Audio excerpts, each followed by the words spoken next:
Porto de Honra.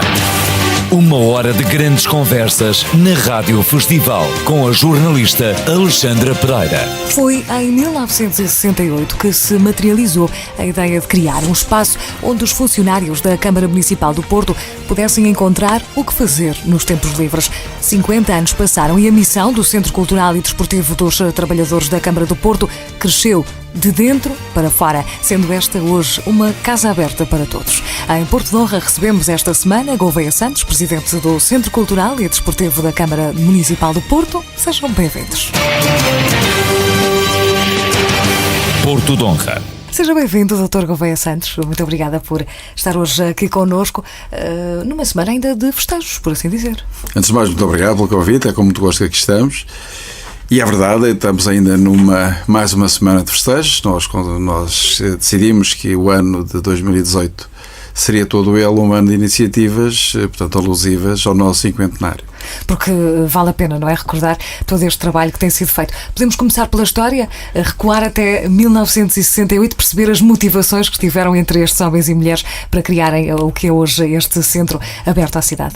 Com certeza. Eu, nessa data, não poderei falar de um conhecimento direto, apenas só realmente da história, mas um pouco vivendo com a realidade que na altura o país tinha, não era possível criarem-se organizações associativas onde a liberdade, porque a liberdade de reunião não era permitida. Então criou-se, portanto, um centro de alegria no trabalho, e que as pessoas falavam, tinham como objetivo promover realmente a tal alegria, estavam, portanto, bastante confinados a uma dimensão mais redutora daquela que é hoje a nossa atividade e a nossa leitura também relativamente às necessidades que existem, não só para os nossos associados, como para a própria cidade. Dr. Gouveia, na altura, para percebermos, já havia outras instituições do género, porque estamos, como assinalou, viviam-se anos de ditadura, em que as pessoas realmente tinham muita pouca liberdade, não é, para esses tais tempos livres. Já havia outras instituições do género? Penso que não eram muitas, não tenho um conhecimento muito desenvolvido acerca da realidade à época, mas penso que em termos autárquicos não havia. Nós fomos das primeiras instituições que começamos a dar alguns primeiros passos nesse sentido, e ali era o antigo Clube de Caçadores do Porto. Na altura o prédio já estava em ruína, ou até uma sede, que é a sede, digamos assim, o edifício central, estava em muito mau estado de conservação e penso que a ideia era poder ser demolido. E foi aí que alguns trabalhadores da Câmara do Porto pediram, então, ao Presidente e aos responsáveis para ponderarem a possibilidade de ceder àquelas instalações para os trabalhadores poderem, de vez em quando, encontrar, ter conversas, poderem fazer alguns jogos de futebol, alguns jogos, enfim, pronto, alguns convívios em que cimentassem um pouco as suas relações. É esta a ideia que me foi transmitida ao longo dos tempos. E embora isso aconteceu, porque isto é uma estafeta, começou aí, tem-se vindo a desenvolver e hoje penso que de facto a realidade que temos não tem qualquer semelhança com aquela que então os primeiros, digamos, subscritores do projeto encontraram e trabalharam para que as coisas fossem sendo diferentes. Podemos assinalar alguma época em específico de maior crescimento do Centro Cultural e Desportivo? Sim, penso que sim. Há alguns momentos determinantes no crescimento do Centro Cultural e Desportivo. Penso que com a sua, com a legalização do centro, como centro cultural e desportivo, com autonomia jurídica, com autonomia financeira, com, portanto, estatutos próprios, já estamos a falar depois do 25 de Abril. Depois do 25 de Abril. E também com a primeira grande decisão que foi tomada pelo então Presidente da Câmara, o saudoso Dr. Fernando Cabral, que nos cedeu as instalações que na altura já utilizávamos em direito de superfície por 80 anos. Portanto, foi um período interessante porque se conseguiu começar a dar uma outra qualidade às instalações desportivas, sociais, culturais e recreativas, que no fundo é o corolário da missão que o CCD tem. Depois também com o Dr. Fernando Gomes também houve muitos apoios para se criarem algumas instalações, nomeadamente o pavilhão multiusos, que recentemente, portanto, demos o nome do falecido e muito saudoso Bispo Dr. Dónio Francisco Santos. Foi também uma conquista importante, porque é uma infraestrutura que mobiliza muita gente, muitos jovens, Fomos construindo também o campo de futebol que existia, mas era um campo pequenino, térreo, sem luz, sem bancada, sem vedação. Hoje, portanto, tem relva sintética, tem iluminação elétrica, LEDs, por força das circunstâncias também ligadas ao ambiente, que é uma preocupação que nós também temos. E tem um grande movimento de jovens e menos jovens, pessoas da cidade, pessoas anónimas, pessoas organizadas em grupos de amigos, de escolas, enfim, de diversas entidades. Também, pronto, a criar uma dinâmica muito importante. Com o atual Presidente da Câmara, de facto, também houve uma grande dinâmica que veio ser retomada. Há aqui uma motivação forte que ele nos transmite, porque nem são propriamente os apoios materiais para a renovação das instalações. É a presença, é a atitude, é a postura que ele tem tido. Aliás, que numa recente entrevista que ele deu ao Jornal Notícias dizia que uma das coisas que o sensibilizava era perceber a motivação, o interesse, a paixão que os funcionários têm relativamente à sua atividade. Portanto, mais do que muitas vezes a vertente económica, porque a esse nível nós temos, felizmente, autonomia bastante para poder dar execução aos nossos objetivos de caráter social e também um pouco a preservação das instalações, não temos condições para poder fazê-las crescer, desenvolver e contribuir de algum modo naquilo que está ao nosso alcance para que a cidade continue a ter uma infraestrutura de valor, um valor acrescentado, que, segundo muitos daqueles que andam na área do desporto, consideram, depois dos clubes profissionais, digamos, entidades ligadas ao Fogo do Porto, ao Boa Vista, porventura as melhores instalações desportivas. Portanto, em momentos, eu diria que estes são 3 momentos muito significativos, entre muitos outros, dezenas, com contextos diferentes, significados diferentes, mas nomeadamente estas situações que eu acabei de referir, são momentos altos. E recentemente também com a atribuição de um terreno endereço de superfície para a atual Câmara do Porto, para o atual Executivo, melhor dito, foi-nos cedido um terreno para o qual nós estamos a projetar um edifício social, o edifício a que chamamos Cinquentenário, pronto, e que é neste momento o nosso grande sonho, o nosso grande projeto. E já lá vamos naturalmente ao longo desta conversa perceber que futuro é este que está reservado ao Centro Cultural e Desportivo, mas deixe-me, porque naturalmente já fui aqui retendo 2 ou 3 pontos para abordar um bocadinho em pormenor consigo, que é, antes de mais, voltando a essa evolução no tempo, de pensar que depois do 25 de Abril as pessoas acabaram por ter outros chamamentos, não é? Não perderam freguesia, por assim dizer, não perderam clientela, não houve quem dispersasse em relação às atividades do Centro Cultural? Não, bem pelo contrário. Claro que nós temos que ter a noção que as pessoas só vão se efetivamente entenderem que vale a pena ir. Portanto, hoje nós temos infraestruturas que não tínhamos na altura. Nós temos um pavilhão multiusos que está preparado para a prática de qualquer modalidade de pavilhão, desde futebol, basquete, handball, com possibilidade de transmissões televisivas, se for o caso, e que tem realmente uma procura muito, muito significativa. O do velhinho e muito pequenino campo de futebol, chamemos-lhe assim, porque era um espaço onde as crianças e os trabalhadores também de vez em quando iam, podíamos dar uns chutes na bola, mas também não tinha qualidade nenhuma, não é?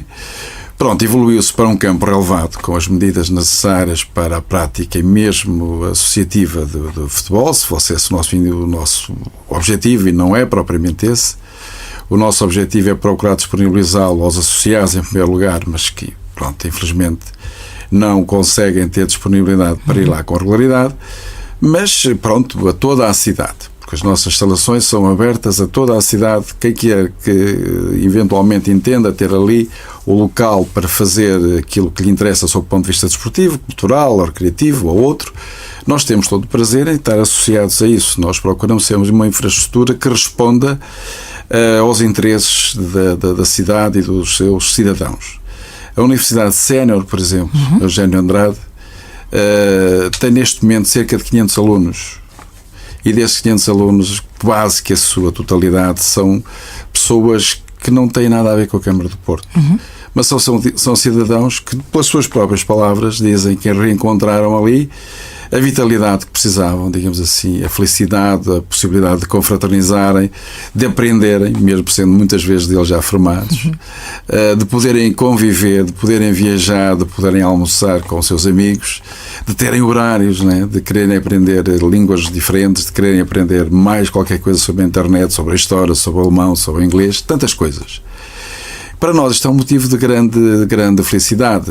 Eu sou realmente às vezes muito gratificado quando, como por exemplo o ano passado aconteceu, alguém veio ter comigo, uma senhora, uma aluna veio ter comigo, pediu para me dar 2 palavras, disse com certeza, foste a dizer, vai agradecer-me o facto de ter contribuído para que a vida dela tivesse mudado de forma radical, e hoje sentia-se uma pessoa feliz. Nós pensamos que é a nossa obrigação também estarmos atentos a estas situações. Nós temos cerca de 3 mil associados, queremos que eles sintam que essencialmente este trabalho é feito para eles, mas obviamente nós não nos podemos dar ao luxo de desperdiçar umas instalações fabulosas, que eu diria que estão localizadas no coração do Porto, Paredes Meias também com a outra grande coletividade como é o Clube de Ténis de Porto, com também uma missão importante, embora ligeiramente diferente da nossa. Mas acho que ali há uma centralidade e há uma proximidade de tudo, quer do centro da cidade, quer dos meios de transporte, quer mesmo a envolvência das instalações, são elas, é tudo bastante convidativo, porque é um espaço de lazer, é um espaço tranquilo, é um espaço onde as pessoas gostam de estar, sentem-se bem. Não estou a dizer isto, obviamente que eu não serei suspeito, aqui, não é? não serei aqui se calhar tão imparcial quanto deveria, mas também não corro risco de ser contrariado, porque nunca ninguém me disse diferente daquilo que eu estou aqui a transmitir. Mas deixe-me perceber, sempre foi uma casa de portas abertas à cidade e a todos mais que queiram entrar, ou acabou por ser uma necessidade dos tempos? Houve uma evolução a esse nível. Inicialmente penso que havia uma tendência de aquilo ser só dos trabalhadores da Câmara do Porto. Mas a realidade era relativamente pobre, porque aquilo que a gente verificava é que não tinha ninguém, não tinha gente, não tinha pessoas, ia-se lá de semana a semana e eventualmente aquilo que se via na semana anterior, no dia seguinte, estaria mais ou menos tudo igual. Uma sala onde eventualmente tivesse uma cadeira numa determinada posição, continuava a encontrar-se nessa posição. Depois houve a necessidade de criar também alguns serviços sociais, que portanto, digamos, o Centro Cultural e Desportivo tem como finalidade primeira, digamos assim, o apoio social aos seus associados. Contrariamente àquilo que muitas vezes as pessoas imaginam e têm a convicção quase que irrefutável de que os funcionários públicos ganham, os funcionários autárquicos ganham muito dinheiro, não é verdade. Não ganham, nem têm assim grandes condições muitas vezes para fazer face a problemas que são complexos, têm a ver com a educação dos filhos, têm a ver com a doença, têm a ver com a necessidade de uma habitação condigna, enfim, outros aspectos que são importantes. E nós temos essa preocupação. Os filhos também, que hoje podem ter e têm um espaço onde poder aprender a estudar. Temos um espaço que chamamos Aprender a Ser, que no fundo é um ATL, também aberto a toda a cidade. E antigamente o que acontecia é que os filhos andavam atrás dos pais, muitas vezes nos corredores, porque em determinadas horas era difícil para os pais, era difícil para os filhos. Nós procuramos que houvesse ali condições para os filhos poderem estar e também para deixarem os pais estarem tranquilos nos seus postos de trabalho a desempenhar as suas funções.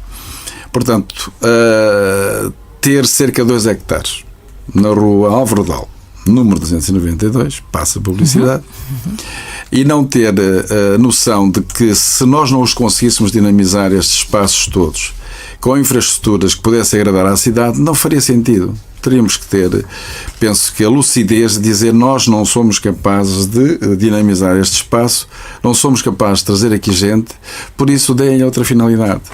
Felizmente, e isto é constatável por quem quiser ter a gentileza de nos visitar, e nós fazemos muito gosto nisto, porque temos todo o interesse em que a cidade nos conheça e nos visite e faça também daquelas instalações a sua própria casa.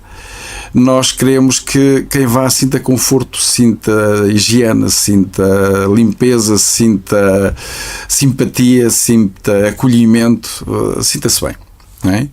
Por isso mesmo as nossas infraestruturas têm vindo a crescer. Nós temos alguns espaços, já falei no pavilhão, já falei no campo de futebol, também temos restaurantes, temos espaço para convívios, temos outras atividades esportivas, temos um ginásio, temos algumas danças, temos karaté, Temos serviços médicos, serviços sociais, esses já são mais destinados aos nossos associados efetivos.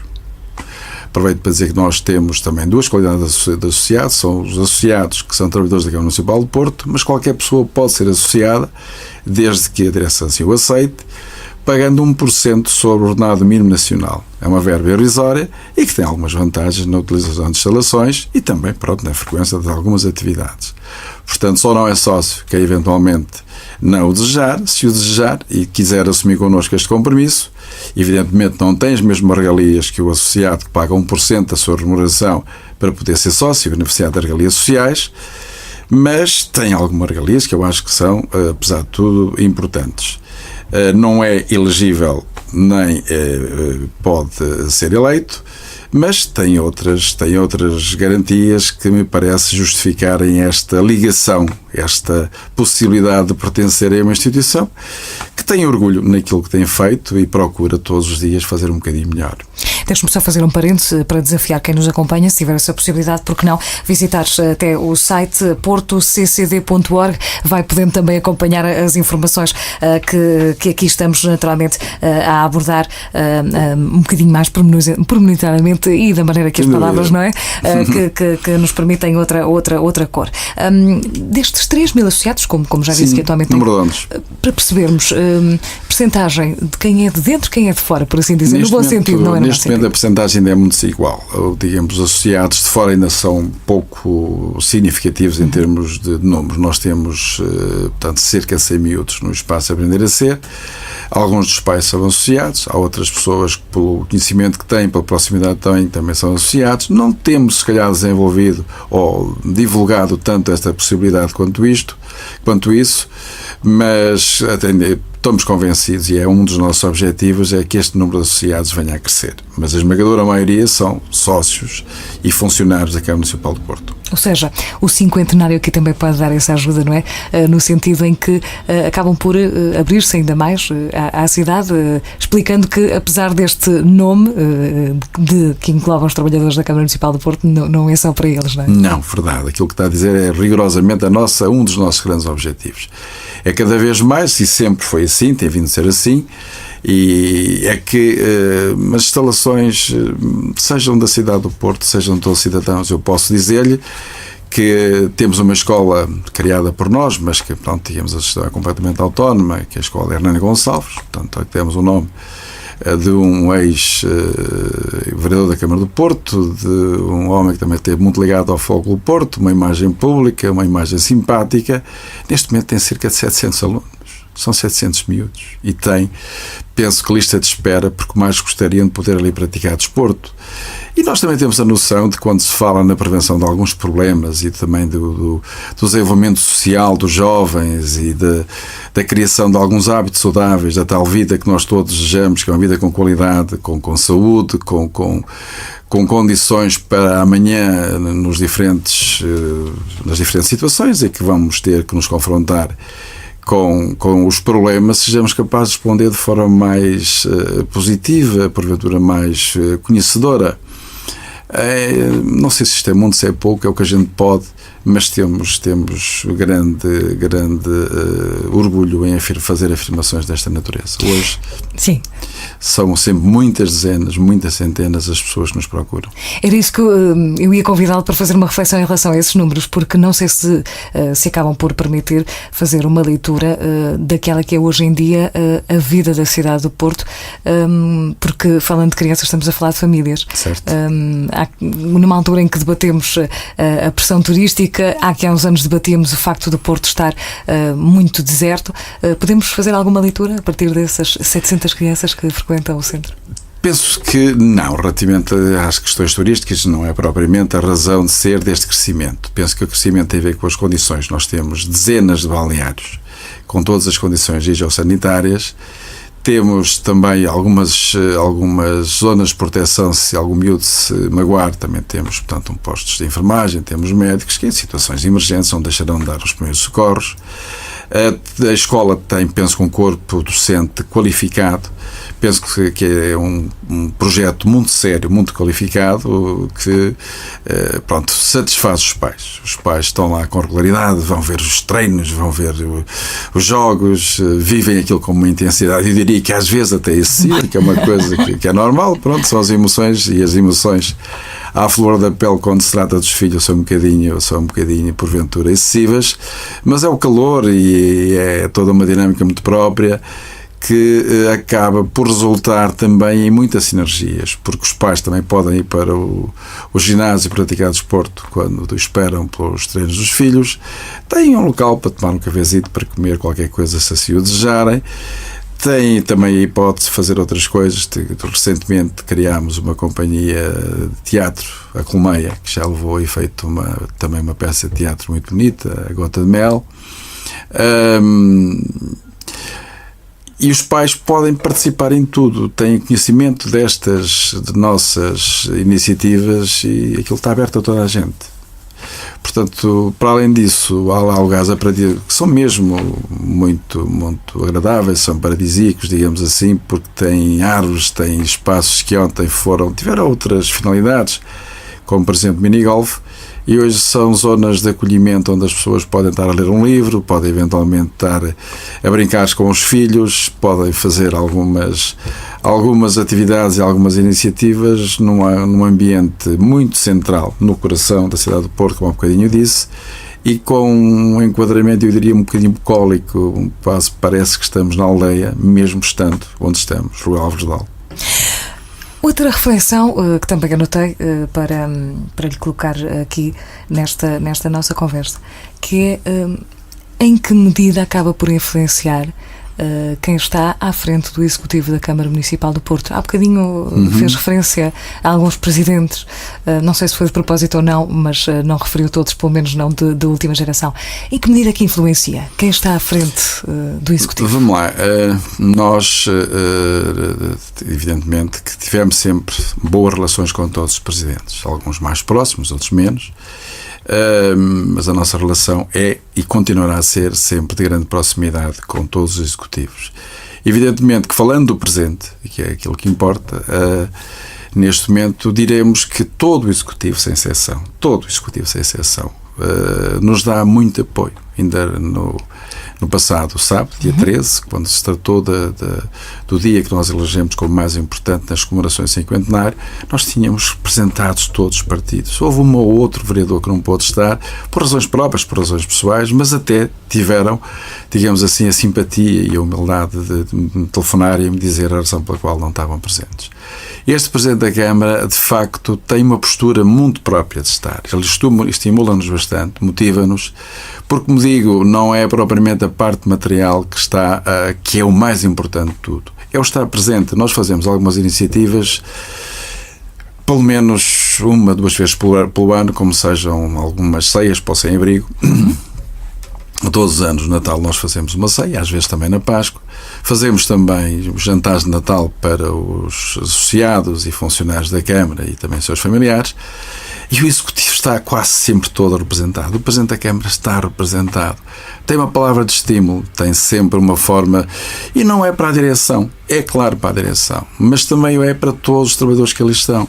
E nós temos o sortilégio de poder, naquele espaço, conviver ou fomentar a convivência entre os autarcas, os trabalhadores e os munícipes em geral. Não são muitos os lugares onde isto possa acontecer. Mas percebe-se também, quer dizer, pela simplicidade, pela naturalidade, pela espontaneidade de quem está muito à vontade a falar das coisas, a falar do Porto, porque se percebe que este Executivo vive, respira o Porto, conhece bem o Porto, é agente do Porto, e tem também, sob o ponto de vista afetivo, realmente transmitido uma mensagem de grande proximidade com as iniciativas sociais que nós levamos a cabo.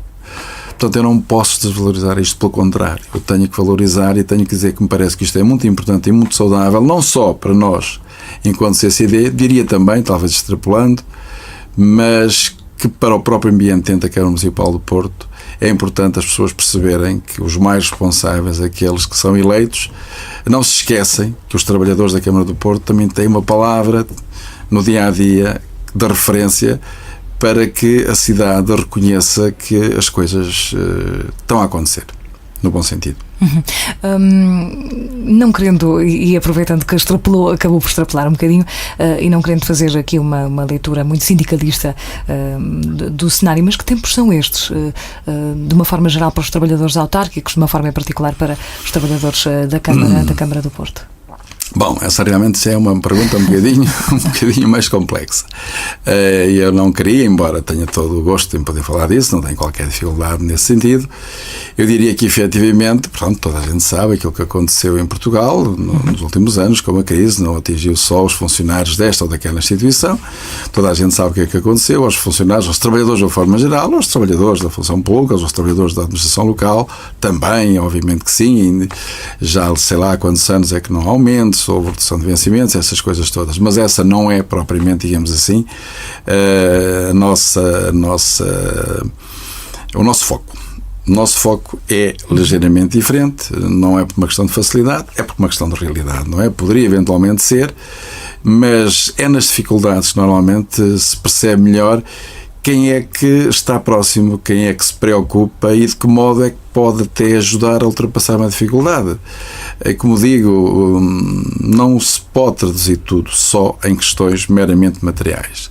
Nós ali não temos muito para dar às pessoas, mas procuramos dar a cada um o espaço, o acolhimento e, eventualmente, pronto, desde os assistentes sociais, os juristas que estão disponíveis, os médicos, os funcionários, não é? Terem disponibilidade para, em cada situação concreta, tentarem ajudar a resolver um problema, seja ele com o banco, seja ele porque alguma coisa aconteceu menos agradável, dificuldades de poder resolver às vezes alguns compromissos que são comuns a todos os cidadãos, infelizmente, mas são comuns. Problemas de caráter familiar, problemas de caráter laboral. Pronto, a nossa obrigação é estar disponíveis e ter pessoas qualificadas, pessoas tecnicamente apetrechadas para poder responder e ajudar sempre numa perspectiva construtiva e prevenindo ou procurando prevenir conflitos. Não é essa propriamente, digamos, a nossa digamos, motivação. A nossa motivação é completamente diferente dessa. E é muito importante perceber que os autarcas, que o Presidente, de uma forma muito concreta, fala com os funcionários com grande naturalidade, que os cumprimenta, que os abraça, que, enfim, sorri, que tira uma fotografia, que todos os vereadores o fazem, claro que uns com mais à vontade que outros. E eu tenho que dizer com toda a honestidade que este Executivo, em termos de frequência, em termos de regularidade, em termos, digamos assim, de postura, tem-se afirmado pela positiva. Não tenho nada de negativo a dizer, seja de quem for. Mas, de uma forma justa, terei que valorizar aquilo que está a acontecer. E compreende-se que, fazendo todos parte, não é, de um todo, é naturalmente um ambiente mais simpático para onde se trabalhar. Quero-me falar dessa equipa, porque falou aí de alguns serviços que acabam por estar disponíveis para os associados, em especial certo. Para os trabalhadores da Câmara de Porto. Que equipa é esta que está lá preparada para os receber? É uma pergunta muito pertinente e muito obrigado por me colocar, porque me dá a oportunidade também de dizer, e aqui sim já um bocadinho mais vocacionado para os funcionários, para os sócios efetivos. Nós temos alguns serviços médicos que respondem diariamente perante situações emergentes. Claro, não temos um hospital, não temos clínica, são situações que respondem a situações mais imediatas, mas é completamente diferente as pessoas perceberem que há ali qualquer coisa que os aproxima, há uma ligação pessoal diferente, há pertença, aquilo é deles, eles sentem aquilo como deles. Pronto, o médico de clínica geral que dá uma centena de consultas, o cardiologista que porventura previne alguns problemas sérios e complicados, é o nutricionista, é o dentista, é o fisioterapeuta, enfim, pronto, são várias as especialidades a que podem recorrer sem qualquer encargo. Essa é, digamos assim, uma contrapartida social. Por outro lado, damos também apoios em situações de complexidade, sei lá, se nos aparece um sócio que está com problemas de qualquer natureza que impliquem o apoio jurídico ou judicial, nós também o disponibilizamos sem qualquer encargo. ou se há situações sinalizadas de que temos conhecimento por mais diversas formas, a assistente social garantidamente terá que fazer o seu trabalho e procurar uma resposta ou colocar-nos o problema para perceber até que ponto é que nós poderemos ajudar. Se houver doentes em situações mais complicadas, não é a primeira, não será a segunda, infelizmente. São também frequentes as deslocações à casa dos próprios sócios que estejam com maiores dificuldades. Depois, se aquilo é um ambiente familiar, os próprios funcionários em geral, os funcionários que estão na secretaria, os funcionários que zelam pelas instalações, todos eles têm uma relação de grande proximidade com os associados, porque vão ali já há muitos anos, muitas vezes, em muitas situações, e a nossa preocupação é procurar, de facto, prevenir problemas, se for caso disso, com algumas campanhas que também se fazem de sensibilização no domínio da saúde e outras. Se as coisas acontecerem dentro daquilo que tiver ao nosso alcance, respondermos com esses técnicos, que são, digamos assim, os nossos pontas de lança, os primeiros avançados, e a direção terá que estar atenta, terá que ter um conhecimento mais desenvolvido e mais profundo daquilo que é a realidade dos nossos associados de uma forma geral, e ter a atitude adequada face às circunstâncias do problema com que se possa confrontar. Mas há, de facto, uma equipa coesa, uma equipa que tem a noção de que talvez seja a primeira imagem que as pessoas, que os sócios levam quando falam com eles, e que têm a obrigação de responder o melhor que sabem, e quando não sabem têm por obrigação de perguntar qual é a resposta que devem dar. Uhum. E o futuro? Que futuro é este que se espera para o Centro Cultural e Desportivo? Eu sei que ficaram aqui muitos desejos, pelo menos não sei se eles já estão de certa forma a serem desejados, mas o que é que aí vem? O futuro é qualquer coisa que nos estimula bastante. Porquê? Porque de facto nós temos esta felicidade de comemorar 50 anos e pensamos que somos a única instituição, infelizmente, a este nível em termos autárquicos, que tem 50 anos, que tem as condições de que nós podemos usufruir, graças ao facto de termos instalações que conseguimos rentabilizar, disponibilizando a sua cidade, e que nos permitem angariar meios para poder fazer face a problemas como, por exemplo, este que eu referi de caráter social. É uma felicidade grande ter 500 séniores a frequentar uma universidade. Uma universidade da Jean de Andrade, que nós entendemos valorizar como Homem do Porto, que tem uma escultura à entrada do próprio centro com o poema do Jean de Andrade, Urgentemente, um poema muito bonito, a que vimos fazendo alusão. É para nós um motivo também de grande privilégio ter tido, por exemplo, entre outros, mas o anterior Bispo do Porto, sempre connosco em todas as ceias para o Sem-Abrigo, e tinha uma palavra de conforto e tinha uma palavra de estímulo para nós continuarmos com a nossa atividade. E isto obriga-nos, de facto, a olhar para o futuro de outra maneira, porque nós, nas nossas instalações hoje, não têm já capacidade de resposta para esses 500 alunos, para os 100 alunos que temos também do Espaço Aprender a Ser, e estamos a sonhar com novas instalações abertas à cidade, onde projetamos neste momento a criação basicamente de dois edifícios com possibilidade de crescimento. Um onde terá uma universidade sénior, com várias salas, com capacidade para cerca de 50 alunos cada sala, também um auditório para cerca de 250, 300 pessoas. Vai ter também alguns espaços comuns, refeitórios, salas de convívio e também, digamos que uma outra vertente, uma outra dimensão, esta já mais virada para os nossos associados, e não só. Vai depender também do interesse que puder existir acerca desta valência a que vou referir-me, que é no imediato também a criação de 40 residências, 40 quartos para séniores. Isto tudo resulta também do nós costumamos de vez em quando procurar perceber quais são as ambições, os desejos dos nossos associados. Fizemos um inquérito e realmente esta foi a valência mais solicitada, porque se percebe que há realmente uma lacuna, aquilo que existe, além dos preços serem exorbitantes, e a nós não nos move o lucro, nem pouco mais ou menos, move-nos as preocupações de caráter social de uma forma, digamos, muito concreta, muito objetiva, e é o aspecto essencial da nossa missão. Por isso mesmo a preocupação com esta residência sénior. E também para os miúdos, para os tais 100 miúdos, mas que já passaram por lá muitos milhares, já há muitas centenas estão por aí, uns licenciados, outros a trabalhar. Também queremos ter melhores condições, porque se nós não conseguimos crescer, se não conseguimos dotar as nossas instalações com estas infraestruturas indispensáveis, é provável que venhamos a ser ultrapassados.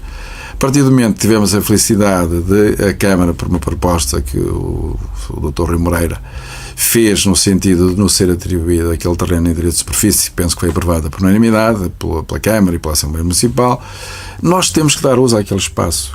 Demos em contrapartida um outro espaço do qual não conseguíamos tirar qualquer tipo de rentabilidade, nem tínhamos forma de o conseguir rentabilizar, então fizemos a permuta disto. Ou usamos, dinamizamos e damos valor acrescentado, ou então não vale a pena. Outros que o façam. Porque o pior é ver as coisas, ver os prédios degradarem-se, ver esses espaços, digamos, muitas vezes abandonados, a ser utilizados para fins menos convenientes e ninguém lhes dar uso. Paredes meias com este terreno, que fica exatamente em frente ao nosso complexo. Há ali uma vasta área que eu conheço assim já há muitos anos e toda a gente conhece, além de casas degradadas onde eu penso que só mora uma pessoa, ilhas e outras casas que não eram ilhas, mas neste momento acho que está lá uma única pessoa a morar, tanto quanto eu consigo ver. Tudo degradado, tudo velho, tudo a cair, tudo pouco agradável para a vista e muito menos agradável para quem eventualmente viva. Depois tem ali um terreno que vem até à Lapa, onde eu acho que um projeto garantidamente poderia servir muito a cidade. Tem ali o bairro do Cisa, ali uma zona aberta, onde não acontece nada, ninguém lá consegue entrar, até a rua que passa naquele espaço, passa ali naquela zona, não tem largura bastante para 2 carros se poderem cruzar, e podia ser uma forma de maior facilidade de acesso, por exemplo, ao centro. Podia ser uma zona também que se tornasse um bocadinho mais segura, porque há ali alguns espaços que muitas vezes não são assim tão simpáticos quanto eventualmente poderiam. Temos ali 1 ou 2 estações de metro relativamente perto. Portanto, nós pensamos que esta obra que nós queremos concretizar, este edifício de que venho falando, pode vir a dar uma centralidade diferente e, quem sabe, também um input importante para que quem tem a responsabilidade de ver a cidade no seu todo, privados, públicos, entidades oficiais, deem àqueles espaços que estão completamente, penso eu que abandonados e sem qualquer utilidade pública nem privada, pronto, ponham-nos ao serviço da população, já que temos mais gente, temos mais turistas, temos cada vez mais notoriedade, porque efetivamente a cidade está cada vez mais construída, tem uma resposta em termos hoteleiros, tem uma resposta a diferentes níveis, sob o ponto de vista cultural. Nunca é demais tentarmos também acrescentar valor àquilo que já existe. Somar, não é? Somar. Projeto tem datas, tem um objetivo, tem desejos, não sei se já está alguma coisa delineada nessa matéria. Sim, em termos daquilo que é, digamos assim, a nossa vontade, para já ainda é um bocadinho de sonho que estamos a procurar transformar em realidade. Já mostramos a maqueta deste projeto exatamente no passado dia 13. Teve exposta para todos os convidados, tivemos cerca de 500 pessoas neste dia que gentilmente, portanto, aceitaram o nosso convite e tiveram presentes. Tivemos uma comissão de honra a que o Sr. Presidente da República se dignou e, portanto, e muito nos honrou dar a sua anuência, portanto, era que presidia, tal como o Sr. Primeiro-Ministro, o Sr. Presidente da Assembleia da República e muitas outras figuras.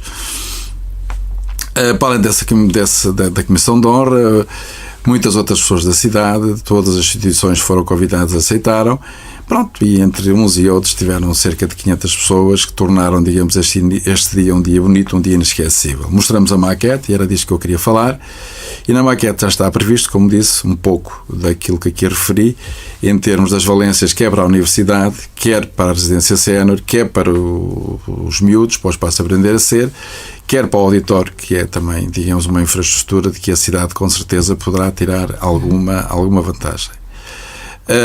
A nossa vontade é que este projeto seja aprovado durante os próximos meses. Eu diria que a nossa intenção é que durante o próximo meio ano este projeto possa estar aprovado. Estamos a procurar, efetivamente, ver de que forma é que poderemos viabilizar financeiramente o projeto. Era isso que eu ia perguntar. Estamos a falar, naturalmente, de alguma ousadia financeira. Não somos ousados. Também pensamos que somos responsáveis, mas somos sonhadores. Procuramos efetivamente definir os objetivos com algum rigor, sabendo da dificuldade, mas também sabendo da importância que eles têm para a cidade. Se nós dissermos que era para os associados, parece que estávamos aqui a criar qualquer coisa para um grupo restrito. Não, não é isso. É para todos. É para todos. E nessa perspectiva sentimos-nos legitimados a pedir a todas as entidades a recorrer eventualmente a projetos comunitários, se eventualmente se isso for possível, a pedir à Câmara do Porto também o apoio, a pedir a outras instituições que possam realmente contribuir com alguma colaboração para este projeto. Eu penso que a cidade vai ganhar, são os portuenses que vamos ficar a ganhar, e é, no fundo, o país também, que acabará por ter mais uma valência que ajudará. Não resolve, mas nada resolve em termos absolutos. Se partimos do princípio que não vale a pena fazer porque não vamos resolver os problemas todos, nunca nada é feito. Nós não temos esse entendimento. Temos o entendimento que os projetos podem fazer-se passo a passo, step by step. Às vezes sofrimento, às vezes sonho, mas enfim, pronto. Numa luta persistente, consciente, mas com persuasão, com determinação e também sabendo que não é fácil, mas desejando que seja possível. E vamos trabalhar muito nesse sentido. Um projeto que, por um lado, tem uma residência sénior, por outro, também um grande enfoque numa universidade sénior. O futuro passa por olharmos para outros olhos, para esta geração que, felizmente, e fruto da medicina e da nossa qualidade de vida, vai vivendo cada vez mais. Felizmente que assim é, e eu penso que acho que é uma realidade incontestável, e por isso mesmo também importa que essas pessoas sejam entendidas como se não tivessem idade. As pessoas podem e devem ser felizes independentemente da idade, e as pessoas têm que passar das palavras aos atos. Não basta falar bem, não basta dizer que vai fazer, é importante fazer. Mais difícil do que tudo é fazer acontecer, e nós jogamos um bocadinho nesta equipa, tentar fazer acontecer. Também temos lá, como referi, um espaço para os miúdos, para os mais jovens, não é? Digamos, para nós, todas as idades são idades, mas não podemos, de facto, ignorar que ter 500 pessoas que nos preferem relativamente a outras entidades que existem na cidade têm que nos dar força, têm que nos dar motivação e, ao mesmo tempo, nos responsabilizam por procurar criar melhores condições para que eles e outros continuem. E se sinta que aquilo que me parece uma evidência, viver no Porto não é propriamente uma situação que se possa considerar uma moda, é agora. Não, eu acho que o Porto realmente, conheço um bocadinho daquilo que não só do Porto, nem só de Portugal, mas também um pouquinho de outros países, e é tão bom realmente a gente conhecer coisas novas, países novos, mas eu digo sempre, é bem melhor regressar a Portugal, regressar ao Porto, que é efetivamente uma cidade muito acolhedora, onde as pessoas fazem a diferença. Eu acho que as pessoas do Porto são realmente pessoas diferentes, são pessoas francas, frontais, e acho que consegue também desse modo a simpatia dos estrangeiros. Mas sente que aqueles que já vos procuram na Universidade Sénior procuram-no para lidar com alguma solidão? Há domínios que eu não quero desenvolver.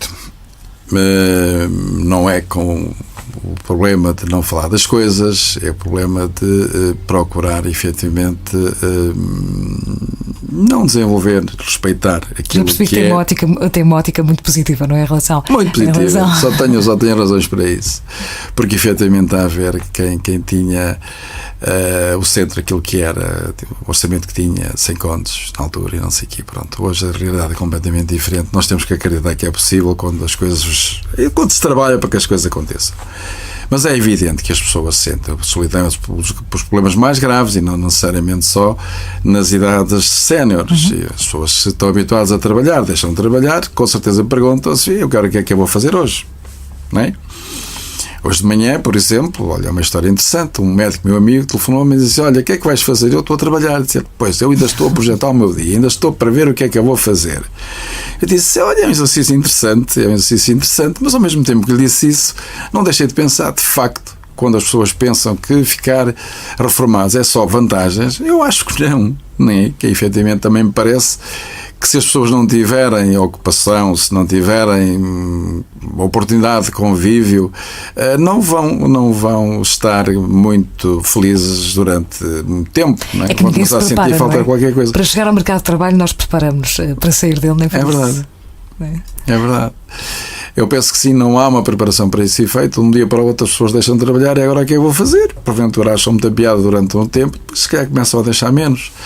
E eu respondendo sem ser em situações individuais, mas numa percepção que tenho destes anos, já são alguns, sobre aquilo que as pessoas que frequentam a universidade traduzem, eu diria que é um investimento fantástico, que deveria realmente merecer a atenção das entidades que possam, de algum modo, ajudar a desenvolver estes projetos, dar condições, porque garantidamente fica bem mais barato, bem mais económico e dá bem um índice de felicidade bem maior às pessoas que andem numa universidade do que aquelas que tenham que recorrer para o hospital, para os médicos, com depressões, com angústias, com ansiedades, com insónias, enfim, com mil e uma coisas, não é?